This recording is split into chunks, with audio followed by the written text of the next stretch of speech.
Gus is here for some human aggression issues that's mostly like stem from fear, so he's really not the most confident dog in the world, but he really struggles with taking direction, which is why he's gotten himself into so much trouble in the past. So what we're going to be doing here is we're going to be teaching him, or I'm going to be showing you guys how to get your dog following behind you on a leash, whether you have a fearful and secure dog, a confident pushy dog, whatever kind of dog it may be, utilizing a remote collar and then utilizing a drill that I've created using the cracks in the sidewalk here. So the idea here is we're going to be using the cracks going along on the sidewalk here to give us a very, very clear resemblance of where the dog is supposed to be. So if I stop with my heels on the crack, just like that, I need the dog to be behind that crack, not on or over it. And we're going to be using the ECollar to enforce that boundary. So if you think of this crack like an electric fence, on or over it is not allowed right now. We need him staying behind us and nice and attentive. This is a little bit different than a standard heel position. I don't so much care about left-hand side versus right-hand side versus right behind me. I don't care if he's lagging a little bit behind. Actually, I encourage the dog to be a little bit further behind here because it's going to be much easier for them to see where we're at. It's a different frame of mind. This isn't about a position, it's about a state of mind of the dog following us. So again, before we get this started, we need to make sure that our picture is crystal clear for the dog. So remember, heels on the crack, right? Just like that. I don't want toes on the crack. I don't want center of the foot on the crack. I don't want heels over the crack. I want the heels on the crack there, just like that. Keep your picture consistent. And then every time I come to a stop, if he steps on or over that crack, I'm going to mark with a no, and then I'm going to tap the ECollar right after. I'm using a mini educator ECollar right now. He works all over the place level-wise. The level's going to change based on the dog here. So the first step here is we need to make sure he's going to stop consistently behind the line, stopping every single crack here, right? This is, you know, kind of the yard work of it, right? We need to make sure that we're getting it really clear and showing him clearly. Each time I come to a stop, stay back. Each time I come to a stop, stay back. Couple other points, the crack is not for the dog, it's for me. Remember, we have to be as clear as we can with the dog. He's not seeing this line on the ground here, right? This is for me to know for sure if the dog is in the correct position or not, and it gives me 100% crystal clear way to enforce it. So we're gonna stop every single crack here. From there, we're gonna do every 2, every 3, so on, so on. So we're gonna go ahead and get started. Come. So first stop, he's behind the line there, perfect. Same deal, behind the line. He's a little bit distracted here, but that's okay. He's still making an effort to stay attentive with me. He's giving me a little bit of eye contact, which is fantastic. Now again, we've done one session of this already with him. I did a session with him yesterday, and this is how fast the dog tends to pick this up, right? One session, and he's already fairly in the groove of it here. So we're gonna keep repeating this, but we may be able to cruise through this process a little bit faster. No. So he stepped on the crack there. I marked with a no. I gave a tap on the ECollar there. No.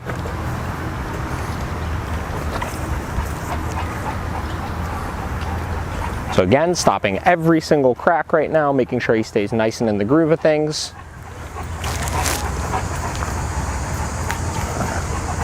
Now this is an additional distraction he isn't used to, obviously having somebody with a camera in front of him. As a dog that's insecure of things and has learned to act aggressively towards those things, this is a big distraction. You can tell his attention is still in that direction, but again, part of his brain is still staying attentive of me right now. Same deal, perfect.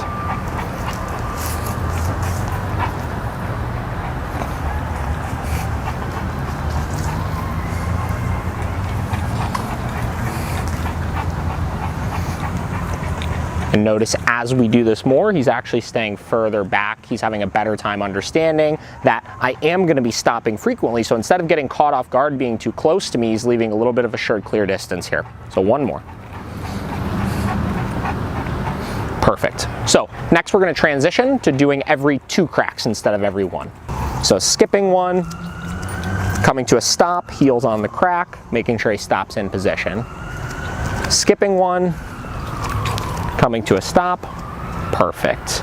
Again, skipping 1, coming to a stop. Now, as I'm doing this, I'm making sure I'm staying as loose on the leash as I can here. I want him consciously making the decision to stay in this position, not because I'm holding him back, not because all this leash pressure is happening right now, but because he's learning that following me is an appropriate means of where he should be, right? The leash is where we see people get caught up all the time with this. The leash becomes a restraint, it holds them back, it builds frustration. So I don't want him feeling this very often. I want him just getting into the swing of just moving around with me. So we're gonna keep doing this. Come.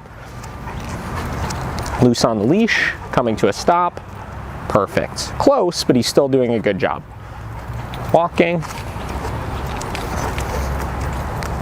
Perfect. And same concept, just like when we were doing 1, he's starting to stay even a little bit further back here. So we're going to keep doing this a little bit more. Good. Skipping 1, coming to a stop. Skipping 1, coming to a stop. Still doing very good here. We're just trying to get the repetitions in right now, right? Perfect.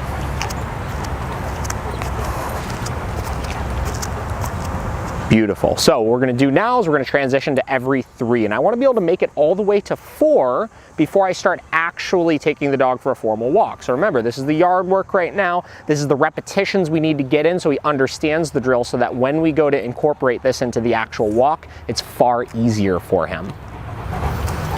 1, 2, 3, no. Stepped over, gave the correction for it. Now, the quicker you're moving, the more natural pace is, and the more he feels like we're just like kind of going along, the harder this is going to get for him, which is why this drill is so important. Also notice when I'm coming to that stop, I'm not like slowing into it and giving him a second to kind of, you know, process that we're about to stop here. I'm just stopping, right? I need him leaving assured clear distance where every time he's ready to stop on a dime for me. So we're going to go again.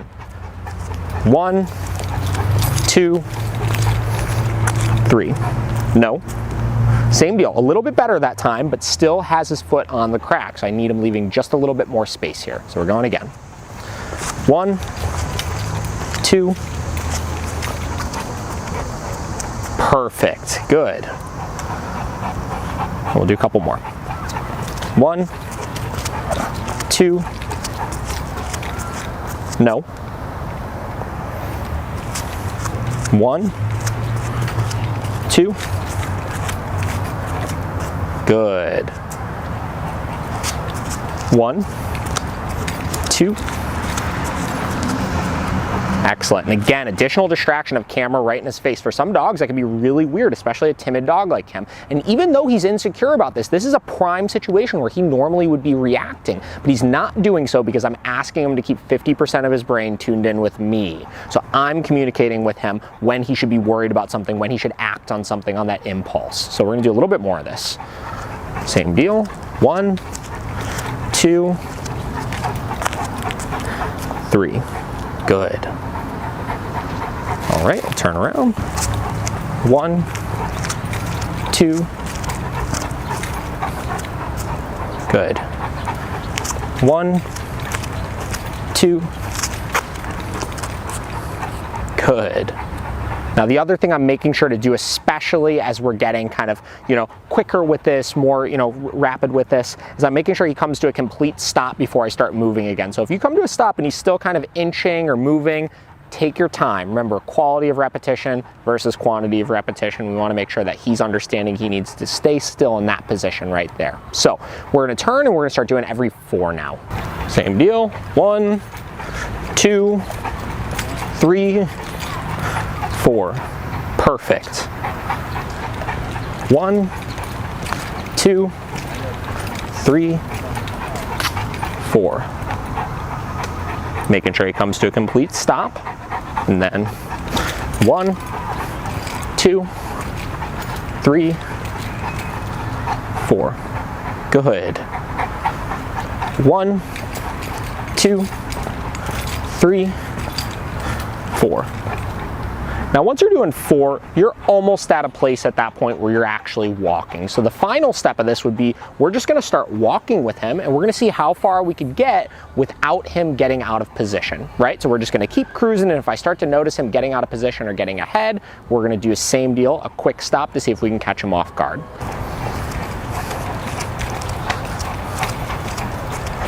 And I'm not worried about how many cracks at this point. I'm just walking, casually walking, and he's staying behind me, which is good. And what we should see in a minute here, this will probably start to get distracted by something. And like I said, I'm going to do a quick stop and see if he's still staying in tune enough or if he's getting out of position. So same deal, a little distracted by some people over there. That's fine. I'll do a quick stop. No. So too distracted, I did a quick stop, I was able to catch him, and I was able to get him corrected and back in tune with me. So we're gonna keep walking again. All right.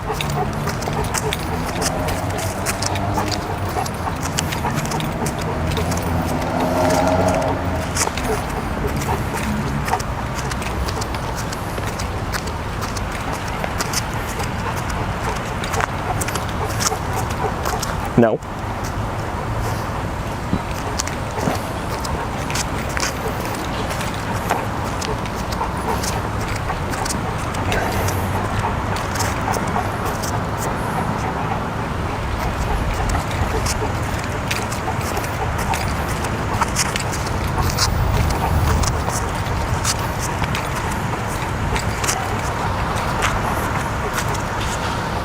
Good.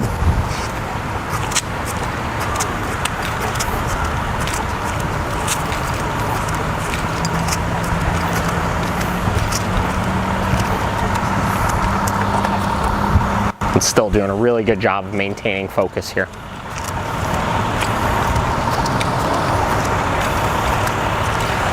Now again, with a new dog like him, this is only session 2 of doing this. He's doing fantastic so far, but you can tell he's still gonna need a little bit more fine tuning in different areas. I'm still gonna need to spend the time working on this drill with him in different situations. I need to make sure ultimately that he's generalizing this amongst different places. We haven't even gotten to tackling distractions yet with him, though this is gonna help significantly because I have him in more balanced of a state of mind. I still need to make sure I'm working this in new places with him, and I'm still practicing when I go out on my walks just like I would a training drill. So when I'm walking, I'm not just going for walks with him right now, right? I'm looking for opportunities to work on this drill. I'm looking for opportunities to get him tuned in with me. And what you should see is after just a couple of sessions, it gets really, really good. So he's doing fantastic so far. This is the first step of how you would go about kind of introducing this into the walk and introducing the e-collar with it and ultimately getting him a little bit more tuned in with you. Again, this is Gus doing a fantastic job. If you have any questions, hit it up below.